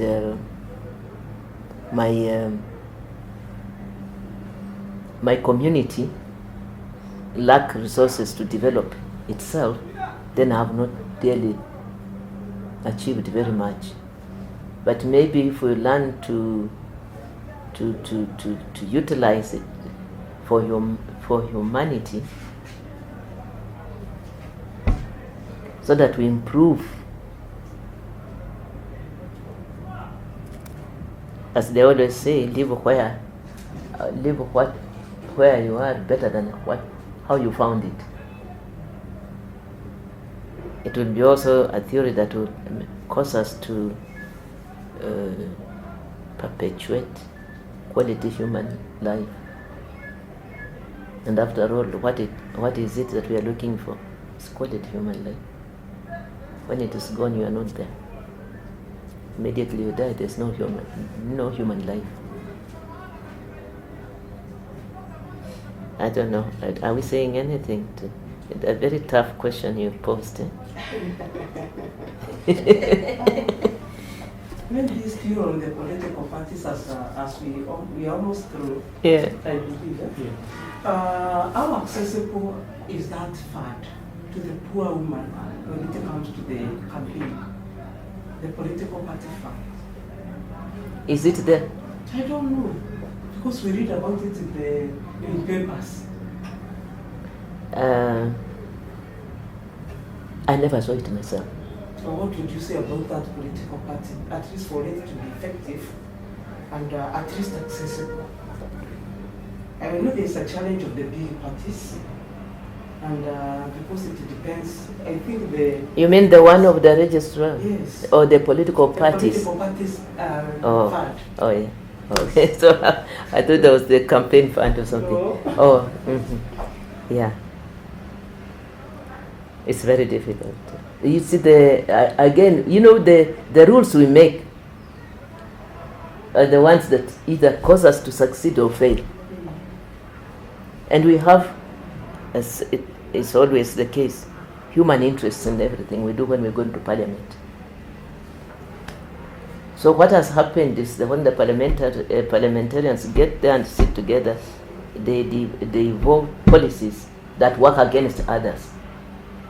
Yeah? So we want to remain a bloc as members of parliament, and therefore our salaries first. We want to remain a bloc as members of parliament of one political party, and therefore we must ensure that ours is the strongest. These others must not come around. So there's the selfish interest in the political leadership that has caused this nation to fragment into so many political parties. People are looking for where they can be comfortable. If I am here, this thing is too big. I can't feel. I can't touch it.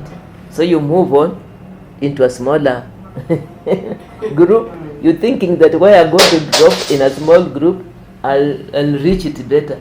But then when you go there, you find yourself, you have isolated yourself perfectly, and you remain there, you can't even now reach there. So then those who are still in big groups are going to make sure you are punished from where you are. They are going to make it so difficult. They are going to put up a clause in the political funding act that says when we go to elections, unless you amass 5% of all the votes cast, you will not get it. 5% is not a small number. And you have 50 political parties.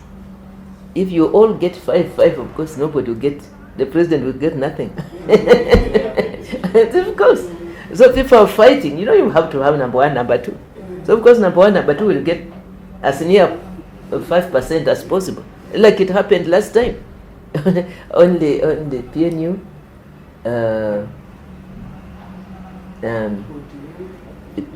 URP, yeah, the three, Yes. got 5%. TNA, Yeah, and OGM, and the URP. those are the ones that got 5%, and they got a political party, the political parties fund, Yes. and so it was divided between the three, and that's it. And then they'll further on go and say, we don't want now to fragment our parties into, because if we go there and the president wins from a group that has got so many political parties in it, it means that you have to share out that money to every political party again, isn't it? So if we come as one coalition, maybe with 2-3 parties, easier to share out. But if you come with 15-20 political parties coming together into a coalition, it means that the money you get again will go into nothing. That is an interest that causes again to form a block. So a lot of these little factors go in to make it very difficult for the other smaller parties, therefore, to exist on their own and reap from that fund. So the fund exists, but the policies that have been framed by the politicians themselves bar the others from reaching it. So for now, only 3 parties are enjoying. 3 out of 56. So the other 53 political parties are out there in the cold. They can only go and smell it from the from the corridors of their friends and ask to be assisted by, out of their own merciful. Yes. So it is difficult. I don't know how you answer that one. No, it's okay. It's okay. I just wanted to hear your perspective on that. Yeah. And finally, hoping now my colleagues are all through with the questions. How do you I have something that has been in the process of talking, Yeah. and in the course of admiring the great work that you have done. And I think maybe you skipped it when you were telling us who you were. And I kept wondering, where was your family all this time that you are doing all these things? And we know at the back of our mind, we know that some women have tried to participate and to contribute towards the nation building, but unfortunately lack of family support has pushed them backward. So where... Actually, it's the same question that I wanted to ask. How do you balance? Thank you. My family has been the core of my life.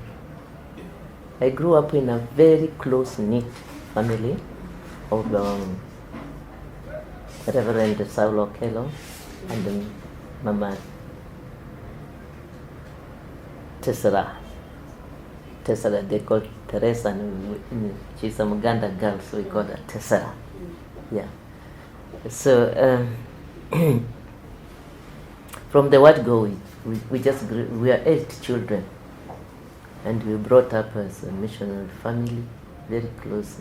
We all went to school, all of us, and all of us got professions, and some of us have passed, some of us still alive, and we are all independent beings. But one thing I remember in my own case was when I started in my own life. After I graduated from the Royal Technical College in Nairobi, I went to teach at the Butere Girls High School and for 2 years, and then got married. And we left Kenya, we went to live at Makerere. My husband was then a registrar at Makerere University Medical School. So we came back, we had our first baby. When my baby was 6 months old, I got the UNICEF WHO, so UNICEF FAO fellowship to travel to London to study. Now I had cultivated my nutrition interests, and I was participating in the curative activities of Kwashako, and I was writing and researching. So I left this country to go. But for us, somehow God has been on our side. As soon as I got my fellowship to go to London. My husband also got his Commonwealth scholarship. He was a very brilliant scholar, to go to Britain. So we all went out of this country. But he went to Scotland and I went to England. And I had the baby. I carried the baby with me, the 6 months old baby. In those days, there was not even, the black was not acceptable in London at that time, and even at our level. There were very few postgraduates. But there we are. To do postgraduate in medicine was a tough thing. My husband went for that, and he was a brilliant scholar. He did it very well. I lived in London, he lived in Edinburgh. But he commuted every weekend from Edinburgh to come to London to live with us, weekend, and then he would go back. So he did that. So we lived there for 3 years with my baby. By the time we came back, she was now able to start to run around. And then I started teaching at the University of Nairobi. We lived together. He was working here in government. Then I got my fellowship to go to Harvard. As God would also have it, he also won his fellowship to go to McGill. And so we both at the same time left Kenya to go to McGill. And with my fellowship, I was awarded a facility to take my children with me. And so he sourced funds to take an ayah for me. So I was able to take the 3 children. Our third child now was 3 weeks old. I took a 3 weeks old baby with me to Harvard. People thought I was crazy and I was going to break down. But for me, being with my children has built me up. That's the comfort I get. And that's the stimulus I get to my intellectual life. And my family has provided that stimulus for me. So I've always found it so enriching to be near my family and pursue my studies. So I went with the 3 children to Harvard, and the baby, but we had an ayah, and she helped us a lot. So my husband was at McGill, and I was at Harvard. It's an hour distance by plane, just like Swam and here.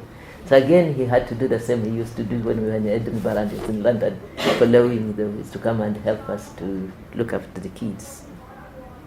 And therefore, we have not separated. We are moving together. So when we finished, he finished his postdoctoral research, and I finished mine. I was going through my PhD work. I transferred my work to Nairobi because now the Faculty of Medicine was here. We came back together, and we were both at the University of Nairobi. We were all on main campus teaching, and he was practicing and teaching. So we have lived just like that. But like I have said, maybe environment was better at that time. It was easier to get fellowships that covered or could cater for the family. But I also took a higher education loan like you people are taking. Wow. Yeah, I've paid it all my life. To go to Harvard, I had to take a higher education loan. Those days it was tough, and I've paid it throughout until I finished the last cent of it. So that helped to subsidize a little the cost. But I have all the time moved with my kids. All the time we have moved as a family, and that has kept our unity together. When now I came to choose to go into politics, I found that my both families, my family and his family were very supportive. Very, very supportive. And they were on a trail with me. My father-in-law would not leave me to go to any rally alone. He was part of that. He wanted to listen to every abuse that anybody was going to holler at me. And he wanted to listen to every word that was being said, and he would come and translate it into our lives. Because I got their approval to go, and their strength, I think, also helped me a lot. So I have been with the family, and they have supported me. My husband was there 24 hours. Wow. He was my financial advisor, was part of my technical team. That even at the last moment, 1974, my opponent, when he realized he was losing, he went for him, got him and cut with an axe the car my husband was until he reached him and gave me a huge cut, yeah, and on the front of the head, left him for dead. Because your husband, Eh? your husband was the one who was cut. Yeah, he was cut. Part of the support. Yeah. He was supposed to have been killed because my opponent was looking to kill me so that he would win, because it was like two horse race. So when they didn't find me, then we went for my husband. So meaning that he was with me throughout the campaign, and he was with me as though it was his race, and though it was my race. So they supported me throughout my political career until he died. Every time I said I was going to campaign, he would take off his leave from the ministry or from the and come. My children, when they grew up, as they grew up, they ran for their ID so that they can support mom. Wow. And they become, they are close, very close. They look after my food, they look after my property, they look after the family, but also look after me. So they are always there.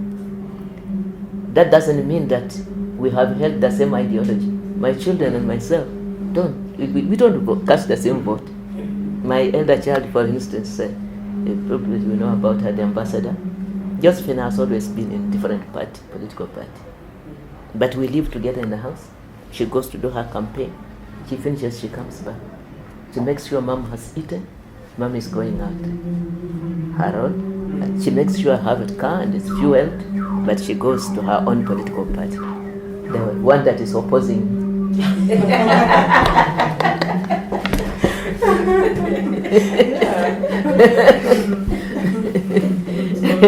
But yes, democracy. I think that is it. We have allowed them to express themselves the way they are. But I think the question we asked is, how are you managing to balance? Yeah, I think balancing is a very important aspect of our success in all this. And I think the commitment to your own cause is also very important. And if you are genuine to it and are committed to it, you'll always find time for it. For instance, for now, I'm able to, even at my age, to do implement my law. This is a law I passed when I was in Parliament, the Kenya Nutrition and Dietitian Act. And I started this from nothing. It's now grown. We are in over 68 training institutions in this country. All the public and private universities are here, and they have programs in all those. And we visit each and every institution. Some busy traveling. Equal so I travel for my party, and equal so I travel for the Fund for Disabled, because I'm in charge of the donations committee that requires that I go to every county, I go to every sub-location. For as long as there's a project there, I must reach it. And we go around the whole country. So when I'm not traveling on the Kenya Nutrition and Dietitians Institute program, because we must reach all the universities around the country, I am on the other one. So I travel and reach here.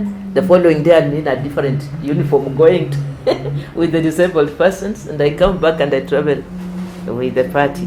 But that I have just programmed myself. I don't find it strenuous. I find it very challenging, but I find it very interesting. And I desire to do it. If you remove one, I feel very empty. So I'm now like, I'm used to operating within this three. I'm with the fund, I'm with this institute, I'm with the political party. And they are all needing me to go out there. Now, because I've cultivated rapport with the people, I think. Yeah, it's very important to develop, to get acquainted, to the environment in which one is. So everywhere I go to Mount Kenya, I'm welcome. I go to South Nyanza, I'm welcome. I go to the coast, I'm welcome. I go to Mount Elgon. The needs are the same, the service I offer is the same, and the acceptance of it, the appreciation of it the same. I appreciate, they appreciate me. Where we can't, we decide to sit down and look for solutions together. I think it's possible to see what one can do with a group without necessarily looking for what I can't do and what they can't do, and therefore I must not try what they can't do and what they don't want me to do. I find that you can always find a balance. Yeah. And looking for a balance is the best solution to issues.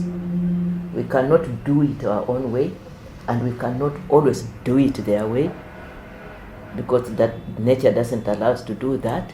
But we can find a level at which we can coexist.